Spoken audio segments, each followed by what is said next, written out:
Hello and welcome back to The Note, which I'm recording on my iPhone today as I'm out of the office covering a conference. Now, it has been a very dramatic end to the week thanks to a very surprising and very bad non-farm payroll report from the US. I think we can demonstrate what's going on most clearly with this chart, which shows you on a 6-month rolling average what's happening to year-on-year growth in employment, in those numbers coming onto the payrolls every month. And you can see that growth has utterly stalled at this point. Very concerning, no encouragement from earnings data or anything like that either, and downward revisions to previous months when people had been expecting upward revisions. So about as bad a surprise as it gets. What's interesting is the market response. You saw a very sharp sell-off in the S&P 500, the main US index. To start the day, it was down 1.6% or so at one point, and then you saw a very steady and impressive gain throughout the rest of the day, so that it ended up almost as much as it had started down. What was driving that? Some of it was bargain hunting, presumably.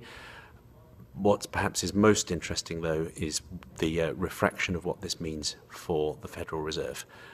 Plainly, this suggests the Fed was right not to raise rates last time around, and it now, according to the market, looks as though they're not going to be raising rates until March of next year at the earliest. Many people are wondering whether we have zero rates forever at this point. You also saw bond yields fall.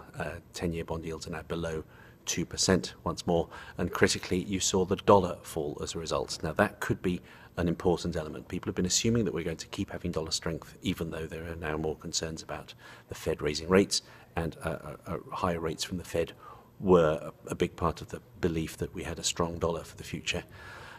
With the dollar weakening, you saw commodity prices rise, and you saw some confidence that various stocks that will have been hurt, their overseas earnings will have been hurt by the strong dollar, might begin to see a recovery. Therefore, although people are no longer particularly excited about the prospect of lower rates, they're still concerned that bad news really could be bad news. They would rather the economy was strong enough to permit rates to rise. The effect on the currency does appear to have mitigated that considerably. For the next week or so before earnings season starts, we need to look very closely at how the dollar moves as people begin to digest the possibility that the dollar strength isn't here to stay.